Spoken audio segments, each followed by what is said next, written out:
Morning आणि good morning. English grammar, TET, CTET, TAIT आणि school student हे सगळ्यात महत्त्वाचे होतात. ते स्कूल स्टुडंट्स या बॅचचा जो गाभा आहे ते स्कूल स्टुडंट्स आहे. School students class 6 to 10. कोणते स्कूल स्टुडंट्स आहेत? तर 6 to 10th याच्या खालचे स्टुडंट नाहीत या बॅचमध्ये. आणि तुम्हाला शिक्षक या टीईटी, सीटीईटी मुलांना व्हायचे ते 6 ते 8 पेपर सेकंड आणि 1 ते 5 पेपर फर्स्ट 30 मार्क. आणि त्यांना काय इंग्लिश ग्रामर.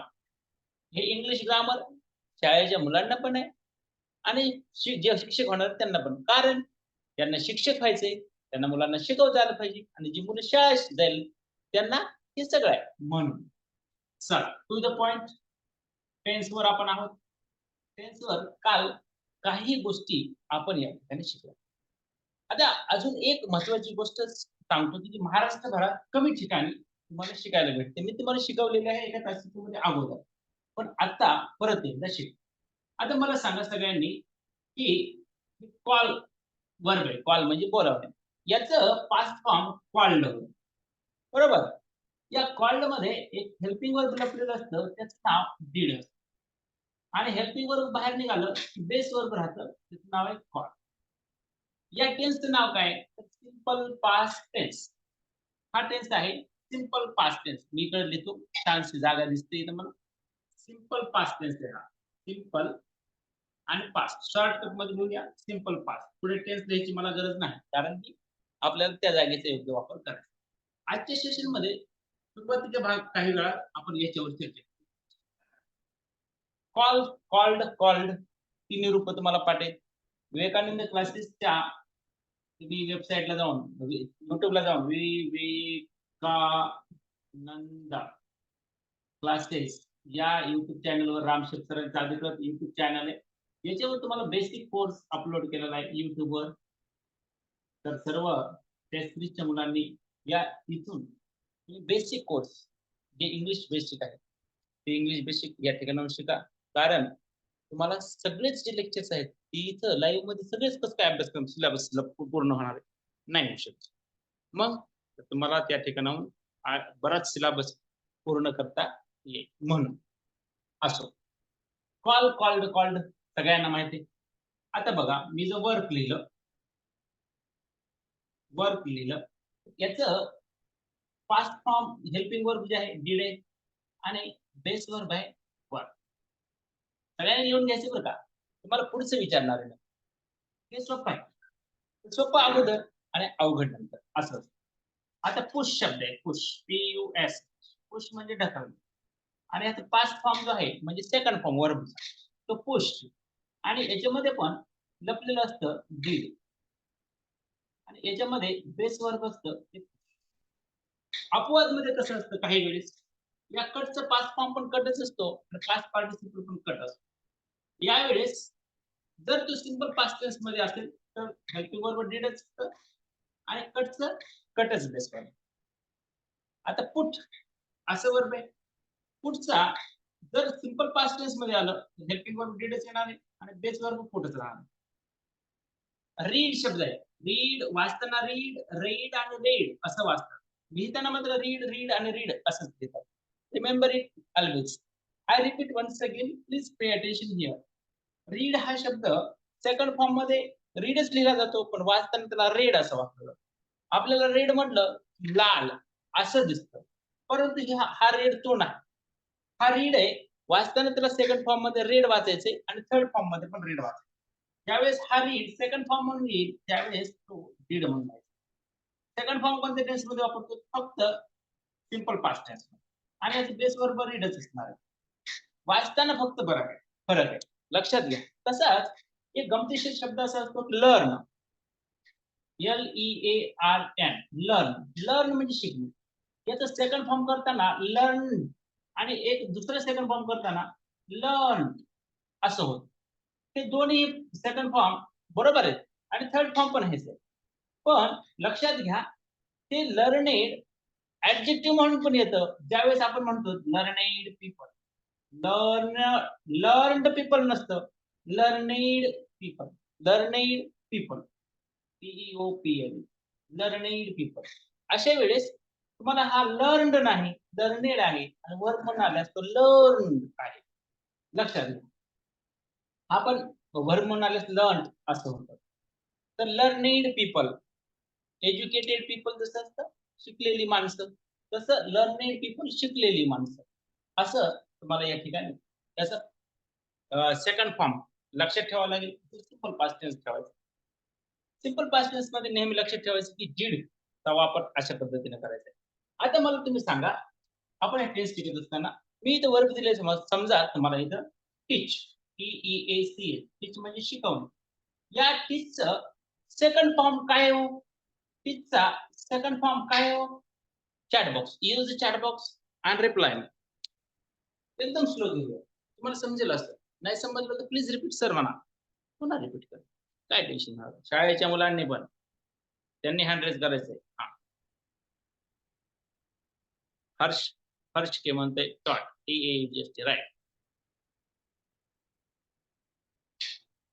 अजून अनिताताई म्हणतात टॉट. हां.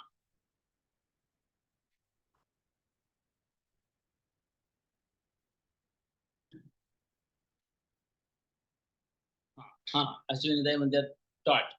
येस, येस, येस, येस म्हणजे जागे तुम्ही, जागे. येस. तिचा फर्स्ट फॉर्म टॉट आहे. TAUGH. बरेच जण विसरून जातात. त्यांना माहीतच नाही. टीचला करावं वाटतं आणि मग गडबड होते. मग टॉट जर दिलं तर बेस वर्ब असणार आहे, हेल्पिंग वर्ब असणार आहे डीड आणि बेस फॉर्म असणार आहे टीच. बेस फॉर्म असणार आहे.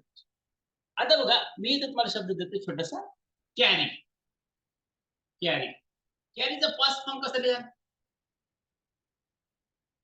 कॅरीचा पास्ट फॉर्म कसा लिहा? काय स्पेलिंग लिहा कॅरीची पास्ट फॉर्म मध्ये? कॅरीची स्पेलिंग काय लिहा पास्ट फॉर्म मध्ये? सांग पास्ट फॉर्म मध्ये. Yes, yes. हर्ष. दीपमालाताई. Yes, yes, yes, yes. सोपंच आहे.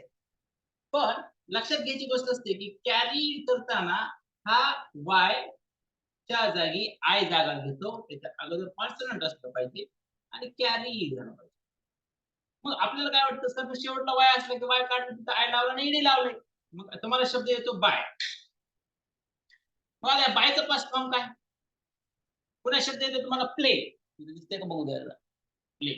इथं खाली प्ले येतो पुन्हा. PLAY, play. प्लेचं पास्ट फॉर्म काय? अगोदर बायचं सांगा. बायचं Harsh, Harsh. Yes, yes, yes, yes. बऱ्याच जणांना ते लक्षात येत नाही आणि दीपमालाताई वगैरे मस्त, मस्त. हां, प्लेचं हर्ष एक, एक नंबर. अनिताताईचं गडबड झाली. प्लेड केलंय. हां, अनिताताई ह्या रूलनुसार तुम्ही केलं आणि तुम्ही गडबड केली. आता प्लेड बद्दल बोलू अगोदर. प्लेडचं बायच्या पुढे ईडीच लागतं ताई. का असं झालं? हे घ्या लक्षात. हे असं का झालं? प्लेचं प्लेड का झालं? इथं आय का नाही आलं? तर वायच्या अगोदर या इथं वॉवेल आहे. वॉवेल आहे. म्हणून हे वाय जशाला तसंच राहतं आणि त्याच्या पुढे ईडी लावलंय. इथं बायचं याच्यासारखं पण नाही. आता हे वाय जशाला तसं राहिलं आणि ईडी लावलं असं नाही. बायचा पास्ट फॉर्म काय? Bought, bought, bought, bought. बघा, लक्ष द्या.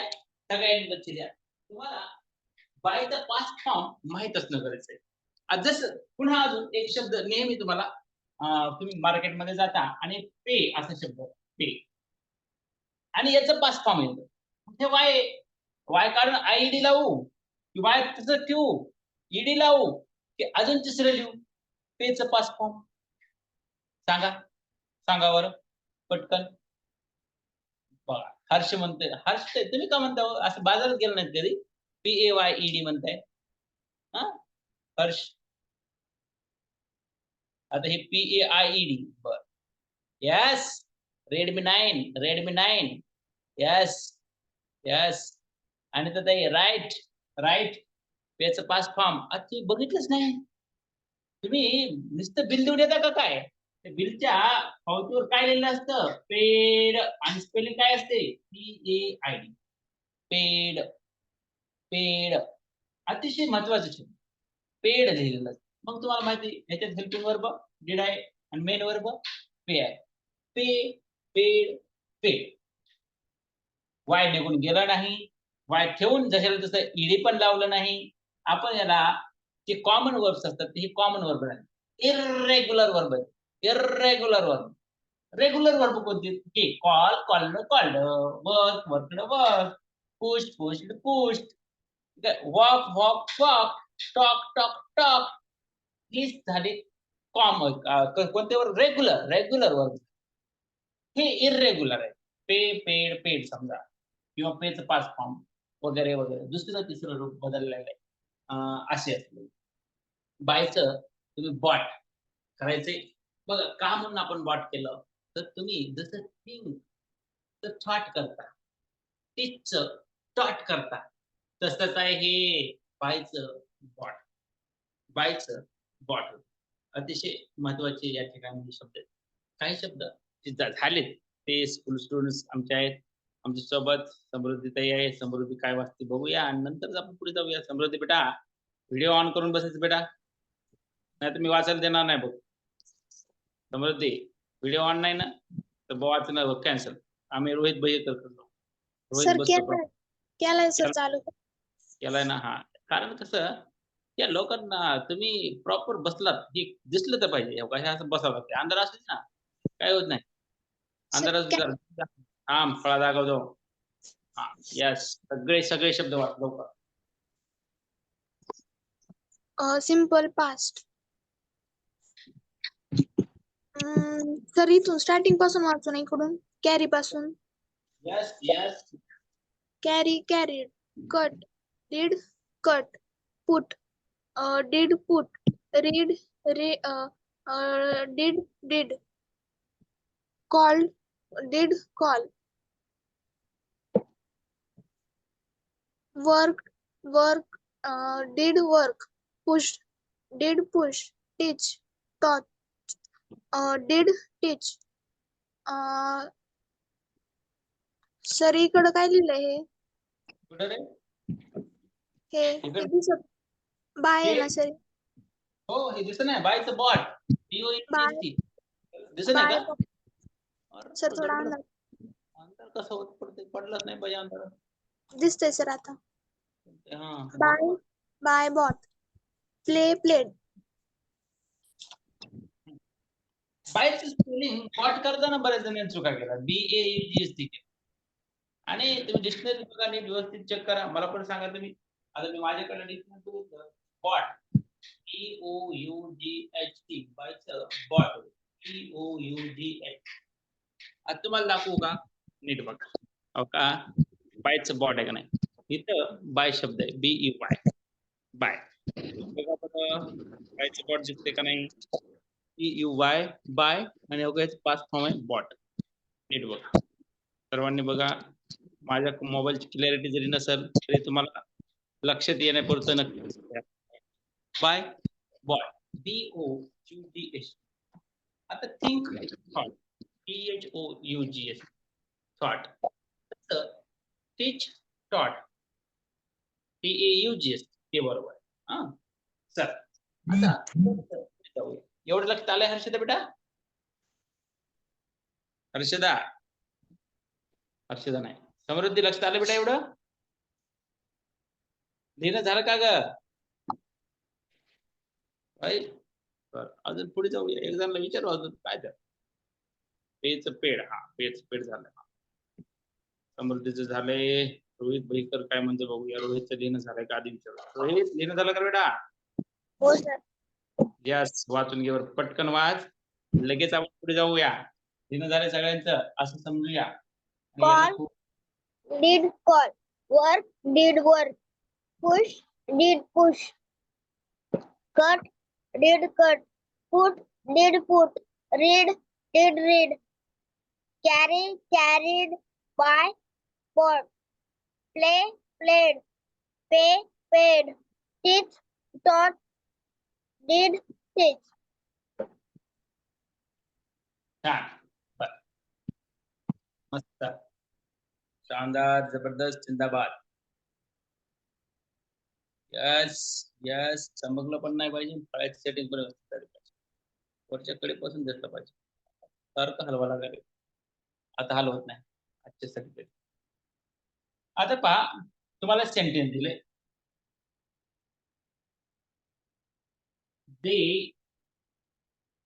They bought, B-O-U-G-H-T.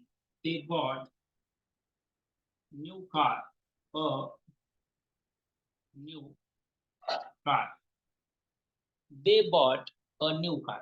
Make this sentence into negative. आता असा प्रश्न आहे. Make this sentence in negative. Answer करा. आन्सर काय असणार आहे याचं सांगावं. निगेटिव्ह काय होणार आहे? Use the chat box. हे न्यू कार नाही दिलं तरी चालतं. निगेटिव्ह काय होणार आहे सांगा. सिंपल पास्ट टेन्स मधले सेंटेन्स आहे. They bought a new car. Negative chat box.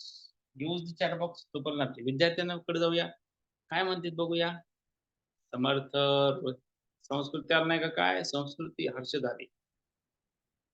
Kadam पण आहे. बाकीच्यांनी हँड रेस करायचे नाही रे. शाळेच्या स्टुडंट्सने काय करायचंय हँड रेस.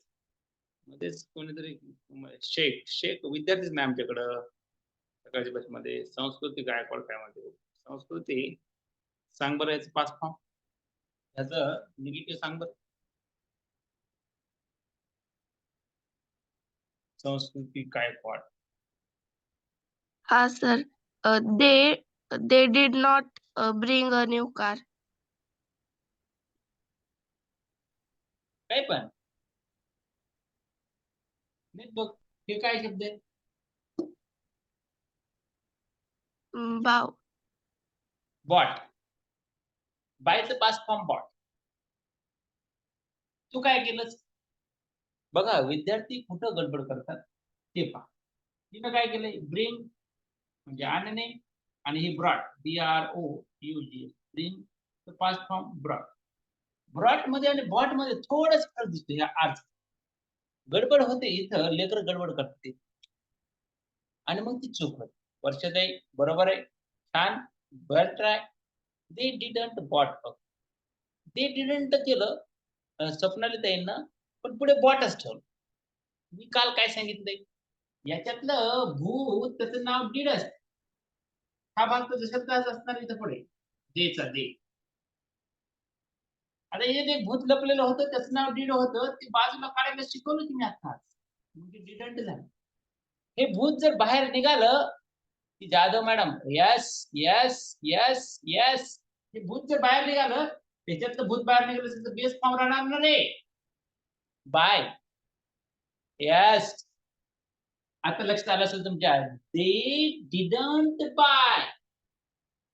पुढे जो भाग आहे तो न्यू कार जसं हा इट्स डझंट मॅटर. जोपर्यंत तुमच्या हे लक्षात येणार नाही तोपर्यंत तुम्हाला टेन्स लक्षात येणार नाही. नुसते फॉर्म्युले देऊन उपयोग नाही. फॉर्म्युले तोंडपाठ करून उपयोग नाही. Implementation is very important for all of these. ह्यासाठीचं इम्प्लिमेंटेशन खूप महत्वाचं. अफर्मेटिव्ह मध्ये सगळेजण टेन्स शिकवतात. निगेटिव्ह कसं करायचं सांगत नाही. त्यांना वाटतं की लेकरांना येतच. काही जण करतात they bought not a car. पहिले विद्यार्थी 25%. दुसरे 25% काय करतात? They didn't bought a car. 50% नापास.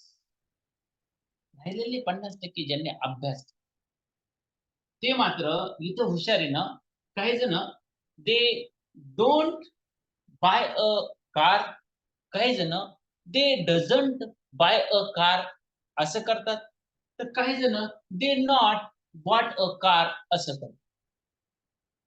असे 25%.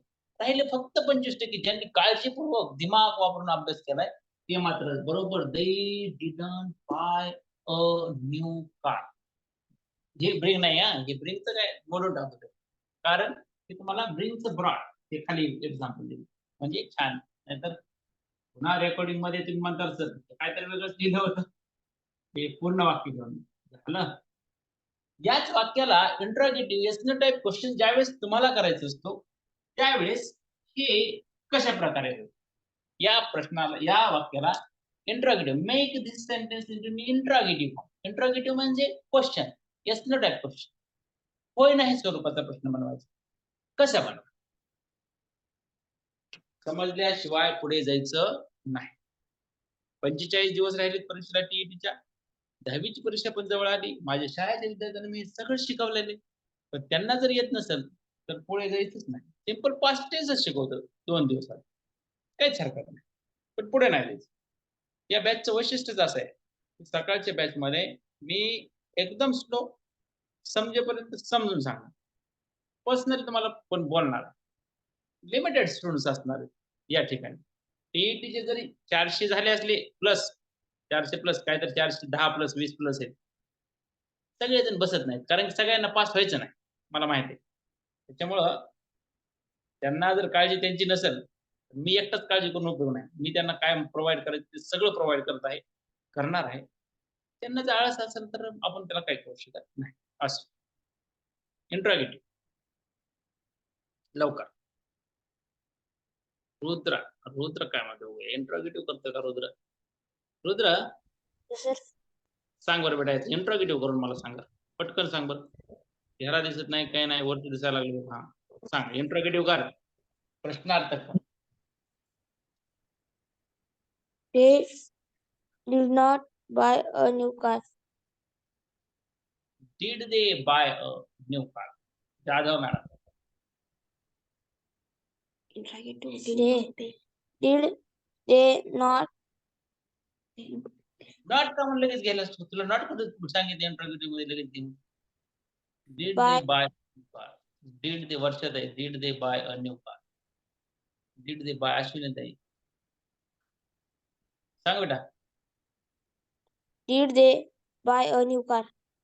Yes, yes, yes. This is the right answer. बरेच काही लोकांनी बरोबर सांगितले. हे जे हेल्पिंग वर्ब आहे ना फक्त did घ्या ना तुम्ही. Did they buy. नीट बघा लक्ष द्या. अजून 2-3 उदाहरणं घेतो. न्यू कार आणि इथं क्वेश्चन मार्क. आता तुम्हाला जे वाटतंय ना डिडंट का घेतलं नाही घ्या. मला वाटतंय करायचे इंट्रोगेटिव्ह निगेटिव्ह म्हणायचं. चौथा फॉर्म असतो ना याचा वापर कमी होतो म्हणून मी जास्त देत नाही. परंतु तुम्हाला जर घ्यायचं असेल तर डिडंट जसं तसं घ्या. याचा अर्थ काय होतो ते पण सांगतो. Didn't they buy a new car question mark. चारही वाक्यांचे अर्थ लक्षात ठेवा. देतो तुम्हाला. They bought a new car. त्यांनी एक नवीन कार विकत घेतली.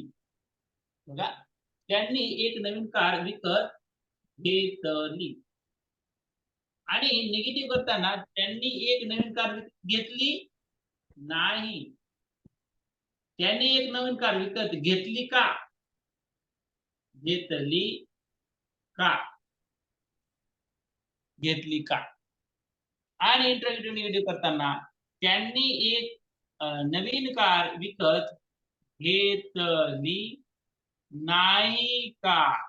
आपण असं शक्यतो वापरत नाही. पण जर तुम्हाला वापरायचं असेल तर याला इंट्रोगेटिव्ह निगेटिव्ह म्हणतात. चौथा फॉर्म.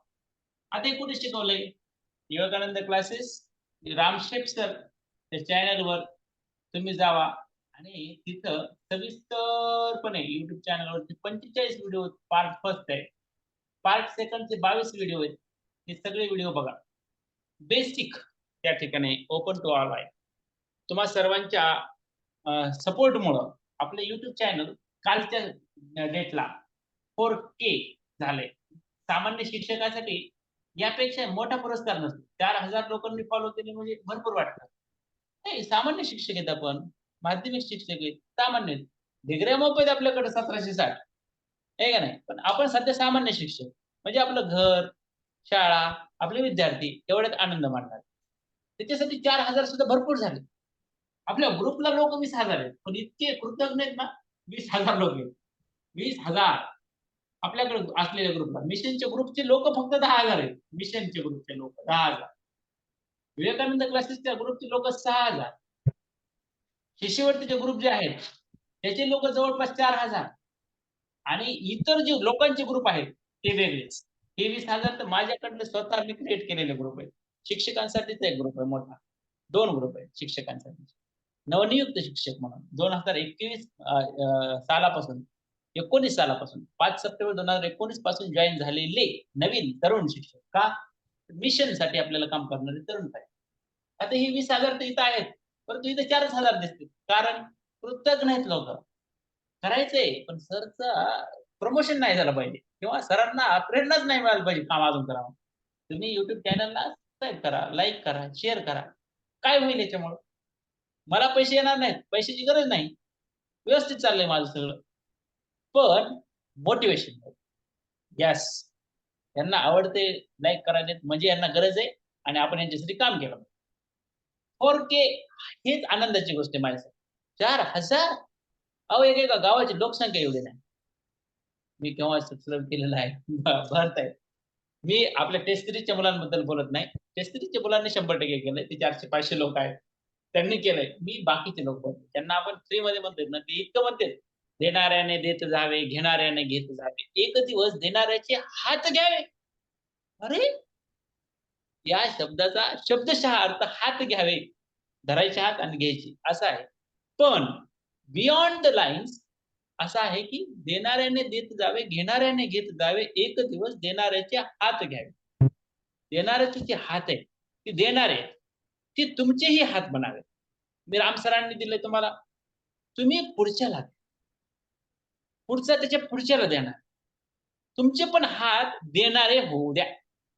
उद्देश त्या लाईन मध्ये म्हणजे रीड बिटवीन द लाईन काय असतं ते असतं. असो मी जर तुम्हाला हे शिकवलंय हे समजलंय शाळेच्या मुलांनी पण लक्षात ठेवायचं. जोपर्यंत तुम्ही तुमच्या मित्रांना हे सांगत नाही शिकवत नाही तोपर्यंत तुमच्या लक्षात राहत नाही. सर्व इट याचं सर्व करा. पुढे द्या पुढे द्या पुढे द्या. पुढे दिलं की तुमचं ज्ञान परिपक्व होत. राम सरचं काय झालं मला काहीच येत नव्हतं समजा. कारण की मी काय जन्मजात काही शिकलो काही सगळं पोटात नाही ना. काय शिकलो मी शिकवत राहिलो. किती बॅच झाल्या इंग्लिश ग्रामरच्या 50 बॅच. आता बॅच 4 आहेत चालू. आणि त्या टीईटी सीटीईटी वाल्यांचे तर ते विषय वेगळाच आहे. त्यांच्या बॅच वेगळ्या 4 आहेत. म्हणजे अगोदर 2 बॅच झाल्या 6 बॅच फक्त टीईटी 2024च्या झाल्या ग्रामरच्या फक्त. देत गेलो ते वाढत गेलं. मला माहित होत गेलं. मी तुम्हाला बरोबर प्लॅटफॉर्मवर या ठिकाणी आणलेलं आहे. असं लक्षात ठेवा की पुढे जाऊ. सगळ्यांनी लक्षात घ्या जर तुम्ही देणारे झालात तरच आणि तरच तुमच्याकडे जे ज्ञान आहे ते परिपक्व होणार आहे. नाही तर शाळेच्या मुलांनी असं म्हणायचं नाही मी कोणाला शिकवायची गरज नाही रे. मित्राला सांगायचं बाबा तेव्हा हे सिंपल पास्ट टेन्स असं वाक्य आमच्या सरांनी मला असं शिकवलंय. तू पण एकदा पाहून घे कारण की आपल्या परीक्षेला येतं माहित असावं म्हणून. अजून शब्द हा कॅरी अतिशय महत्वाचा शब्द कॅरी. काल आपण या शब्दाविषयी बोललो. सिंपल प्रेझेंट टेन्स मध्ये या कॅरीला कॅरीज असं करा असं म्हटलं केव्हा करा ते ज्या वेळेस सब्जेक्ट थर्ड पर्सन सिंग्युलर आहे तेव्हा. आज आपण या कॅरीचं पास्ट फॉर्म पाहिलं ते आहे कॅरी. बरोबर कॅरी याचा पास्ट फॉर्म केल्याच्या नंतर हेल्पिंग वर्ब लक्षात ठेवायचे तुम्हाला डीड आहे आणि याचे जे मेन वर्ब आहे बेस वर्ब आहे ते आहे या डीड सोबत कॅरी. डीड प्लस कॅरी म्हणजे कॅरी. डीड प्लस कॅरी म्हणजे कॅरी. लक्षात घ्या अतिशय महत्वाचं आहे. आता हा कॅरी शब्द कुठे कुठे तुम्ही पाहिजे कुठे कुठे शिकलो बघा. जर तुमच्या घरामध्ये कॅरी बॅग असतात. आपण प्लास्टिकचे जे बॅग आहेत ना प्लास्टिकच्या कॅरी बॅग त्यांनाच आपण कॅरी बॅग असे शब्द वापरायला लागलो. गडबड काय कॅरी म्हणजे वाहून नेणार बॅग म्हणजे पिशवी. मग ही कॅरी बॅग क्लॉथची पण असते पेपर कॅरी बॅग पण असते आणि प्लॅस्टिक कॅरी बॅग पण असते. समाजामध्ये शब्द हा कॅरी बॅग असा रूढ झालाय की प्लॅस्टिकची बॅग दिसली की कॅरी बॅग म्हणायची. पण इंग्रजीतलं नीट शब्दाचं मूळ पहा कॅरी या वर्ब असते आहे. कॅरी म्हणजे वाहून नेणारा बॅग म्हणजे पिशवी वाहून नेणारा पिशवी वस्तू वाहून नेणारा इकडून तिकडे घेऊन जाणार. हा कॅरी बॅगच्या अगोदर जर प्लास्टिक कॅरी बॅग असं वापरलं तर ती तुमच्या घरात जे असतात ना त्याला आपण कॅरी बॅगच म्हणायला लागलो. त्या कॅरी बॅगचा अर्थ होतो प्लास्टिक कॅरी बॅग. दुसरी कॅरी बॅग सांगितलं तुम्हाला क्लॉथ कॅरी बॅग. तिसरी कॅरी बॅग आहे तुमची पेपर कॅरी बॅग. पेपरची बॅग असते ती कॅरी करून घेऊन जाऊ शकते काही वस्तू, थोड्या वस्तू, त्याला पेपर कॅरी बॅग असतात. आणि avoid the uses of plastic carry bag. Carry बॅगचा वापर करू नका असं नाही, कराच, पण प्लास्टिक कॅरी बॅगचा करू नका. बघा, लक्ष देऊन ऐका, वाक्यात गफलत आहे किंवा वाक्यामध्ये शब्द अतिशय महत्वपूर्ण आहे. कॅरी बॅगचा वापर करा, पण प्लास्टिक कॅरी बॅगचा वापर करू नका. कोणत्या कॅरी बॅगचा वापर करायचा आहे मग?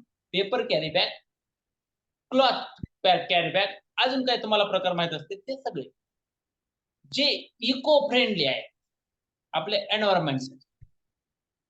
कॅरी शब्द वर्ब लक्षात ठेवा, त्याचं फर्स्ट फॉर्म मध्ये एस आय एस कसं असतं ते लक्षात ठेवा, पास्ट फॉर्म लक्षात ठेवा, डीड लक्षात ठेवा. कॅरी शब्द अजून कुठं तुम्ही वापरा? Carry on, yes carry on, carry on. आता तुम्ही चांगलं काम करला, चला अजून पुढे जाऊया. Carry on. आता मी तुम्हाला म्हणतो ना, मूव टू नेक्स्ट, हे कॅरी ऑनच आहे, कॅरी ऑन. चला कॅरी ऑन. सामना खेळायला लागला, 10 मिनिटं झालेत. कबड्डीचा सामना आहे, 10 मिनिट झाले, तुम्हाला ब्रेक भेटलाय आणि 5 मिनिटाचा आता पुन्हा सामना बाकी आहे. Carry on. किंवा एखादा खेळाडू तुमचा जखमी झालाय किंवा थोड्यासाठी त्याचा पाय लचकलाय, तुम्ही त्याला म्हणतात येस कॅरी ऑन, पुढे चल अजून जाऊ, कॅरी ऑन. यस, आता हे पण लिहून ठेवा, कॅरी ऑन. तुम्ही ट्रक च्या वरच्या बाजूला असं लिहिलेलं असतं बघा, गुड्स कॅरियर. या कॅरी ऑनला जर बाजूला राखू का, अलीकडे पलीकडे येऊ. आता या गुड्स कॅरियरचा अर्थ काय होतो? गुड्स म्हणजे काय? गुड नाही, हा, गुड्स कॅरियरचा अर्थ काय होतो सांगा बरं?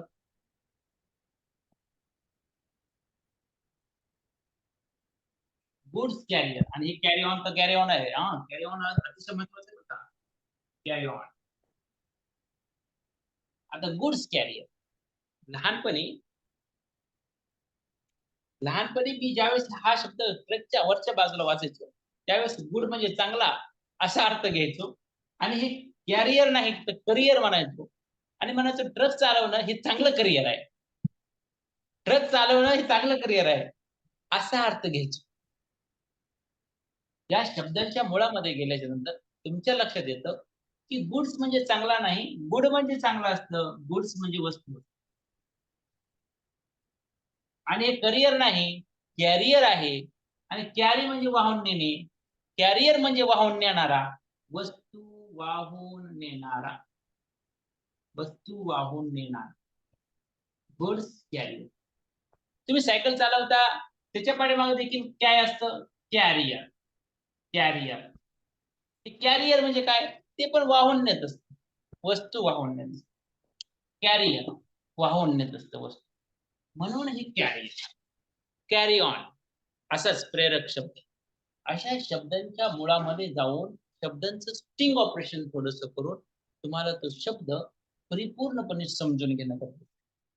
भावी शिक्षक जे आहेत त्यांनी हे विद्यार्थ्यांना पुढे सर्क्युलेट करण्यात असते. तुम्हाला काय शिकवायचं, त्याचा उद्देश एकमेव आहे की माझ्या भारतातले, माझ्या महाराष्ट्रातले किंवा या पृथ्वीवर जेवढे तुमच्याकडे शिकणारे विद्यार्थी असतील, कुठेही जा, परदेशात पण जा, तर त्यांना तुम्ही त्या वस्तू शब्दांचं जे मूळ आहे त्याच्यामध्ये घेऊन गेलं पाहिजे. वस्तू म्हणजे माल, यस, गुड्स म्हणजे माल, कॉमा देतो, राईट. एकमेकांना ह्या शेअर गोष्टी झाल्या की आपल्या शिक्षणामध्ये क्रांती येणार. कधी येणार आहे?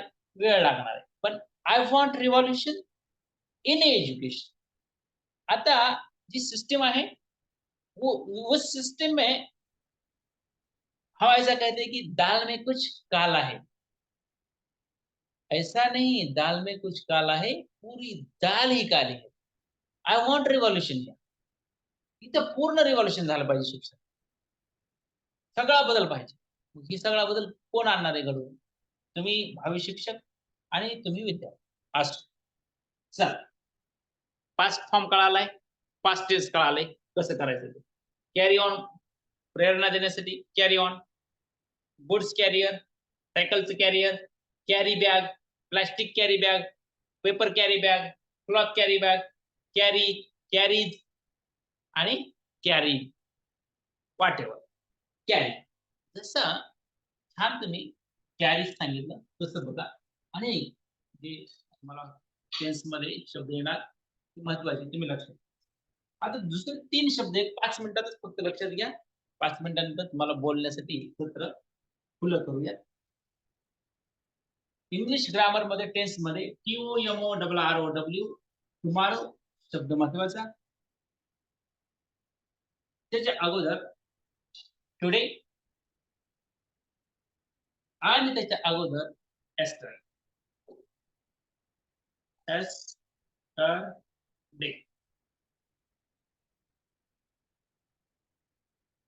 त्याला थोडंसं अलीकडे अजून सरू का? परत काय रे तुम्हाला स्क्रीन हलवायची नाही. शब्द परत इथून लिहायला चालू. इथे शब्द आहे एस्टरडे. एस्टरडे. इथे शब्द लिहिणार आहे टुडे आणि इथे शब्द असणार आहे टुमॉरो. हे 3 शब्द खूप महत्वाचे. एस्टरडे म्हणजे काल, टुडे म्हणजे आज आणि टुमॉरो म्हणजे उद्या. पाचवीच्या पुस्तकामध्ये सविस्तर तुम्हाला दिलंय. म्हणजे डे बिफोर, बिफोर एस्टरडे अजून एक शब्द असतो इथं बिफोर, बिफोर, बिफोर आणि इथं द नेक्स्ट डे किंवा the next day, next, the next day. तर मला बघू द्या. द नेक्स्ट डे इथं लिहूया. The next day, the next day of tomorrow and the day before yesterday. महत्वाची. आता यातला हा जो टुडे शब्द आहे ना, हा कोणता टेन्स दाखवतो? मेन टेन्स मध्ये, मुख्य टेन्स मध्ये. टुडे हा शब्द आल्यास कोणता टेन्स म्हणणार आहे तुम्ही सांगा लवकर.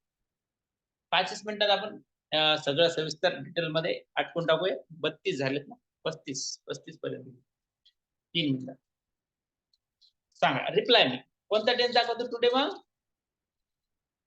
यस, मुसळे जाई, संभाजी दादा प्रेझेंट, शिवकन्या जाई दीक्षित प्रेझेंट, रीना जाई म्हणतात प्रेझेंट. Yes yes. आता तुम्ही लक्षात ठेवायचं वाक्य शक्यतो कोणत्याही कसल्याही फॉर्म मध्ये असू द्या, थोडे दिसला की शक्यतो आपण त्याला प्रेझेंट टेन्स म्हणायचं. तुम्हाला दिसला की त्याला फू टू रे म्हणायचे. फू टू रे काय म्हणायचंय? फू टू रे म्हणायचे का? फू रे नाही, फ्युचर म्हणायचं. दिसताना हे फू टू रे दिसतं, याला म्हणताना आपण फ्युचर असं म्हणायचं. प्रोनाउन्स फुटुरे सारखा एक मजेशीर शब्द असतो माझ्याकडं. न टू रे, न टू रे. हा नटुरे नाही, नेचर आहे. नेचर आहे ते लक्षात असतं. प्रेझेंट टेन्स कळाला, फ्युचर टेन्स कळाला. येस्टरडे हा नेहमी पास्ट टेन्स, पास्ट टेन्स. आता पहा सगळ्यात महत्वाचं या पास्ट टेन्स मध्ये हेल्पिंग वर्ब कोणते कोणते येतात? एक डीड येतं सिंपल पास्ट टेन्स मध्ये. कंटिन्युअस पास्ट टेन्स मध्ये वॉज आणि वर येतं. लिहून घ्या बरं का माझ्याकडे. कंटिन्युअस पास्ट टेन्स मध्ये वर येतं आणि परफेक्ट पास्ट टेन्स मध्ये हॅड येतं. हे 3च शब्द तुमचे सगळे टेन्स कव्हर करणार आहेत. लक्षात घ्यायचंय, महत्वाचं आहे. सिंपल पास्ट टेन्स मध्ये डीड असणार आहे, कंटिन्युअस पास्ट टेन्स मध्ये वॉज आणि वर असणार आहे आणि परफेक्ट पास्ट टेन्स मध्ये हॅड असणार. सेम कंडिशन या ठिकाणी पुढे पण असणार. सिंपल प्रेझेंट टेन्स मध्ये कोणते हेल्पिंग वर्ब असतात हो? सांगा बरं. वेळ घेऊया थोडस, कारण इथं सगळं तुमचं एका पुढच्या 3 ते 4 मिनिटांमध्ये राईट आउट फिनिशिंग टेन्स असं काम होणार आहे. अमेझॉन काही सिंपल प्रेझेंट मध्ये, सिंपल प्रेझेंट मध्ये सांगा. तर सिंपल सांगितलं ना, हॅव हॅव. सिंपल मध्ये सांगा. सिंपल प्रेझेंट टेन्स तुम्हाला शिकवलं का नाही? असं केलंस कसं व्हायचं? मी वाक्य सांगितलं, समजा आय ईट ॲन ऍपल, मी सफरचंद खातो. डू आणि डीड म्हणजे प्रेझेंट पण आणि पास्ट पण एकदाच का अश्विनी ताई? डू आणि डीड म्हणलं की प्रेझेंट आणि पास्ट सोबत आला. डज DOSE असतंय का? जाधव ताई yes, Jadhav madam yes. Do आणि डज हे लक्षात घ्या, लिहून घ्या. 8वीच्या पुस्तकामध्ये जुन्या पुस्तकात पेज नंबर 11 तुम्हाला प्रायमरी ऑक्झिलरी, मॉडेल ऑक्झिलरी आहे. डचचं स्पेलिंग नीट लक्षात घ्या जाधव ताई. अहो हे स्पेलिंग बरोबर आहे. DOES. एसई का करता? डोस का देता तुम्ही? डोसे होईल पुन्हा. नाही तर घरी येईल तुमच्या खायला डोसे असं होईल ना. डोसे असतात का? डोसे हे वेगळं, हे डच वेगळं. आणि तुम्हाला खरं सांगतो महाराष्ट्रातल्या खूप विद्यार्थ्यांचं मिस्टेक इथे ह्या डचची होते बरं का. DOSE वाट डच. DOES Dutch. आता हे कधी लक्षात येतं? नाही सॉरी म्हणणार मी. येस, मी या ठिकाणी तुमच्या गुरु या भूमिकेतून आहे. तुम्ही माझे विद्यार्थी आहात, भावी सहकारी आहात. महाराष्ट्रामध्ये रिव्हॉल्युशन आणणारे तुम्ही शिक्षक आहात. ज्यांना शिकण्याची इच्छा आहे आणि शिकवण्याची प्रचंड ऊर्जा त्यांच्यामध्ये आहे, ते आहात. No sorry, no thank you. तेरी मेरी यारी में नो सॉरी, नो थँक्यू असं म्हटल्यासारखं मिशन टीमचे सदस्य झालात तुम्ही. No sorry, no thank you. तुम्हाला बी मी कधी कधी एखादी वेळेस चुकीचं बोलत असेल, रागवत असेल, तुम्ही पण म्हणायचं की आपण आपले सर मोठे भाऊ आहेत, कुणी म्हणे लहाने भाऊ आहेत, असं म्हणून माफ करायचं. का? We want revolution. आपलं एम काय आहे ते लक्षात. त्या दिशेने जायचंय म्हणून सर रागवतो. त्या दिशेने जायचंय म्हणून सगळ्या गोष्टी आपल्याला विसरायच्या. इथे सॉरी आणि थँक्यू आपल्याला म्हणत बसायचं नाही किंवा एकमेकावर रुसत बसायचं नाही, एकमेकाला रागवत बसायचं नाही. रागवलं तरी विसरून द्यायचं, कारण ते आपल्या हित असतं. महाराष्ट्रात सगळ्यात जास्त विद्यार्थ्यांच्या चुका इथं होतात. मी जवळपास महाराष्ट्रात 100 शाळावर जाऊन शिकवलंय आणि शेकडो गावांमधले विद्यार्थी आपल्याकडं आजही शिकतात. रामशेठ सर एका शाळेवर नाही शिकवत. महाराष्ट्रातल्या प्रत्येक तालुक्यात आपला एक विद्यार्थी 100% आज आहे. आणि शिक्षक म्हणून गेलेले विद्यार्थी प्रत्येक जिल्ह्यामध्ये किमान तुम्हाला 10 विद्यार्थी माझे शिक्षक झालेले आहेत. आणि तुम्ही तर नंतर प्रचंड संख्येनं 1000 लोक महाराष्ट्रात शिक्षक केल्याशिवाय सोडणार नाही. आपलं ते मिशन टीईटी, सीटीईटी, TIT असतं. तर ते मिशन आहे. फक्त परीक्षा TETची पास करणं नाही. असो, चुका होतात, ही टाळावी म्हणून विद्यार्थ्यांच्या मी वह्या चेक करत असतो. परंतु त्यावेळेस माझ्या लक्षात येतं की विद्यार्थी इथं चुकतायत. तुम्ही पण चुकताय. तुम्ही पण चुकू नका. चुका होत असतात, त्या होऊ द्या, पण पुन्हा पुन्हा होऊ देणार. एक वेळेस चूक झाली तर ती चूक आहे. दुसऱ्या वेळेस झाली तर सुधारणा करण्यास वाव आहे. तिसऱ्या वेळेस झाली तर आपण मूर्खत्वाकडे जात आहोत. वारंवार जर चूक होत असेल तर आपण मूर्ख आहोत, असा अर्थ होतो. चुका होऊ द्या, एकदा दोनदा, अरे तीनदा चारदा, वारंवार नाही, वारंवार नका हो. असो, सिंपल प्रेझेंट टेन्स मधले हेल्पिंग वर्ब 2 झाले. कंटिन्युअस प्रेझेंट टेन्स मध्ये बहुतेक करून आपण एम, इज आणि आर असं वापरतो. एम ला जरा अलीकडे लिहूया, सिक्वेन्स तुम्हाला लक्षात राहील. म्हणजे एम, इज, आर आणि इथे हॅव आणि हॅज, इथे हॅड दिले. फ्युचर टेन्स मध्ये पटापटा लिहूया आता. शाल आणि विल असतं, शालचा वापर कमी आहे. याच्या कंटिन्युअस टेन्स मध्ये विल बी आणि शाल बी असतं. शाल बी लिहितो का? दिसतंय व्यवस्थित? बघा बरं. मला का वाटते जरा कमी दिसायला लागलं तुम्हाला, म्हणजे तर ओके ओके ओके दिसतंय आता. शाल बी आणि ऑब्लिक मध्ये will be, shall be will बी असं करा कंटिन्युअस मध्ये. आणि परफेक्ट मध्ये विल हॅव किंवा शाल हॅव. आता हे शाल हॅव विसरून जाणार बरं का, कारण की वापर त्याचा कमी आहे. त्याच्या खाली पण एक टेन्स असतो, had been, have been, has been, will have been, shall have been. झाले 12 टेन्स. इतकंच सगळं फोकस करा. चुटकीमध्ये सगळा टेन्स तुम्हाला लक्षात येईल. ही गोष्ट उद्याच्याला पुन्हा एक वेळेस रिवाइज करतो, कारण असं आहे की टेन्स सगळा जे ओळखायचा असतो तो इथं ओळखायचा. या शब्दांवर ओळखला जातो. हे शब्द सगळे महत्वाचे. Forms of be, forms of be मध्ये कोण आहे मग? Am, is, are, was, were, shall be, will be. Forms of do, do, does, did. Forms of have, have, has आणि हॅड. इथंच टेन्स ओळखायचा आहे सगळा. कसा ओळखायचा, काय ओळखायचा, उद्याच्या सेशन मध्ये आपण सर्वजण पाहू. आता जर तुमचे काही डाऊट असतील तर आपण ते डाऊट क्लिअर करूया. तुम्हाला काहीही प्रश्न असेल, कसलाही प्रश्न असेल, ते तुम्ही मला बिनधास्त विचारा. तुम्हाला मी त्या प्रश्नाचं माझ्याकडे उत्तर असेल तर देईल, नसेल तर मी स्वतः सर्च करेन आणि तुम्हाला उत्तर देईन. आजची गुरु गौर गोपाल दास यांची स्टोरी मी टाकलेली आहे. अतिशय खूप मार्मिक शब्दात गुरु गोपाल दास जीवनाला प्रेरणा देण्याचं काम करतात. त्यामुळं सर्वांनी आज दिवस 10वा स्टोरीचा आहे. तर ती पहा, महत्वाचं आहे. तुमच्या जीवनामध्ये पॉझिटिव्ह थिंकिंग कशी असायला पाहिजे, किती असायला पाहिजे, तर त्याच्यावर ती स्टोरी आहे. सर्वांनी ती पाहायची आहे. आता जर नवीन विद्यार्थ्यांना कुणाला प्रश्न विचारायचा असेल, तर तुम्ही हँड रेज करा. नुसतं डाऊट म्हणून विचारू नका. Hand raise. Shaikh sir, one question है हमारा। तुम्हारा क्वेश्चन क्या है वो हैंड रेज करके वो पूछ सकते हैं। हैंड रेज करो, raise your hand please. Yes yes yes yes yes yes yes yes yes.